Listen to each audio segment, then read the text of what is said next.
पहिलं तर माझं म्हणणं असं आहे की या देशामध्ये स्वातंत्र्याच्या आधी ब्रिटिशांनी केलेली आणि स्वातंत्र्यानंतर त्यावेळेच्या गव्हर्नमेंटने केलेली विकास कामं कुठलीही काढली, कोयना धरणापासून सुरुवात करूया ते आता समृद्धी मार्गापर्यंत, जमिनी गेल्याशिवाय काही नवीन निर्माण होत नाही. आणि ते जमिनी जाऊन त्यांना त्याचं कॉम्पेन्सेशन मिळणं, कोयनासारख्या ठिकाणी त्यांच्या वेगळी गावं वसवणं, हे केल्यानंतर जो मूळ प्रोजेक्ट पूर्ण होतो त्यातून तर लाखो करोडो लोकांना फायदा होतो.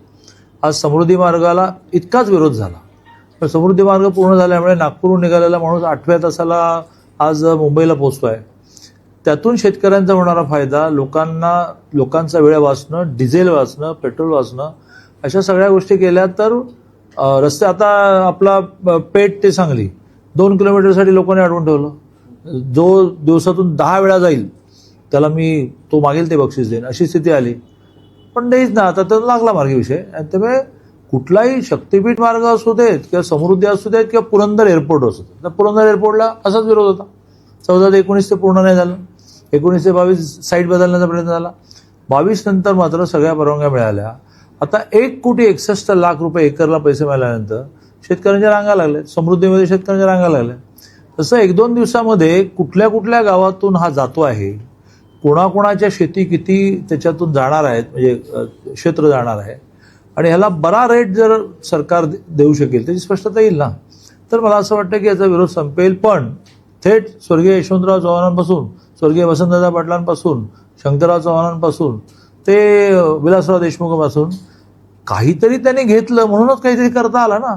त्यामुळे शक्तीपीठ मार्गाला विरोध करणाऱ्यांनी त्यांना वर्षानुवर्ष मंत्री राहिल्यानंतरही पेठ ते सांगली रस्ता काही करता आला नव्हता. आणि त्या मानाने अटल सेतूपासून, परवाच्या मिसिंग लिंकपासून डोळे आपले अक्षरशः आश्चर्याने थक्क होतात. असे प्रकल्प उभे कसे राहणार ना. अटल सेतू झाला, लोकांच्या जमिनी नाही गेल्या. मिसिंग लिंक झाली, त्या भागामध्ये समजा खंडाळाच्या आतून आपण काढला, पण काही जण तर सफर झालेच ना. आता बरं मिसिंग लिंकमध्ये जायला बरं वाटतं. तसं शक्तीपीठ मार्ग एका कल्पनेने आपण केला की आपली सगळी जी तीर्थक्षेत्र आहेत ती कनेक्ट व्हावी. तर त्याच्यात देवाभाऊ नावाने टिंगल टेवाळी करणं, व्यक्ती स्वातंत्र्य आहे, भाषण स्वातंत्र्य आहे, मग आम्ही पण बोलायला लागलो तर फारच प्रॉब्लेम होईल. हे तुम्हा पत्रकारांचं काम आहे की ज्याने लोकांचं प्रबोधन केलं पाहिजे की युद्ध सुरू होऊन 3 महिने झाल्यानंतर सुद्धा आपल्या देशामध्ये 1 रुपया डिझेल पेट्रोलचा वाढला नाही. रोज काही 1000 कोटीचा लॉस आपण केंद्र सरकार म्हणून सहन करत राहिलो.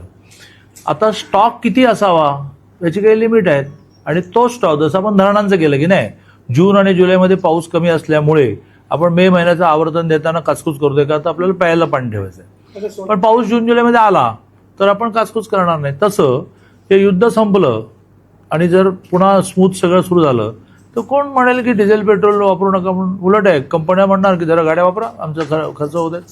त्यामुळे ही एक जागतिक परिस्थिती निर्माण झाली आहे सगळ्या जगाची.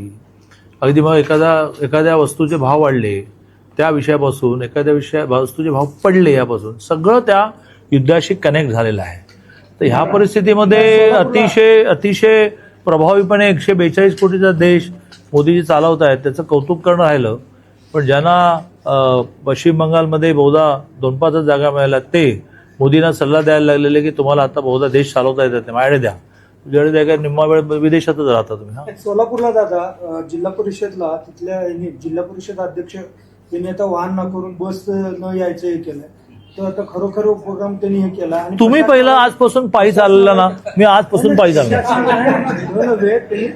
माझं काय मत आहे, कुठल्याही निर्णय किंवा आव्हानातला मतितार्थ समजला पाहिजे. पार त्याची असे दादा सोलापूरला त्यांनी ते हे केलंय उपक्रम, आणि जिल्हा परिषदला त्यांनी सरळ हे केलंय, शासकीय गाड्यांचा वापर कमी करा, आणि तुमचे जिल्हा परिषद उपाध्यक्ष सायकलवरनं यायला लागले. ह्या सगळा पॉझिटिव्ह आहे, नाही म्हणजे निगेटिव्ह असा नाही. मी गमतीने म्हटलं, पण मोदीजींच्या आव्हानामधला अर्थ समजून घेऊन लगेच घोड्यावर बसायचं आणि टिंगल करायची आणि काही होणार नाही. देशावर जेव्हा संकट येते तेव्हा सगळ्यांनी एकत्र काम करायला लागतं. त्यामुळे त्यांनी असं मांडलं की वर्क फ्रॉम होम करा. का तर वर्क फ्रॉम होम करणारा तो टॉपचा जो इंजिनियर असतो तो 4 व्हीलर शिवाय जातच नाही. त्याची 4 व्हीलर तर वापरली नाही किंवा तो पब्लिक व्हेकलने गेला मेट्रोने, तर तेवढं पेट्रोल आता कसं झालं आहे की एका पिंपामध्ये 200 लिटर पाणी आहे. हां, आतापर्यंत मी दिवसातून 3 वेळा आंघोळ करत होतो, कारण रिकामा झालं की नळ होतायचा. आता जर हे क्लिअर झालं की ह्या 200 लिटरच्या पाण्यामध्ये मला 8-8 दिवस सुद्धा आंघोळ टाळायची आहे, तर टाळली पाहिजे की नाही पाहिजे, तसं आहे. चला.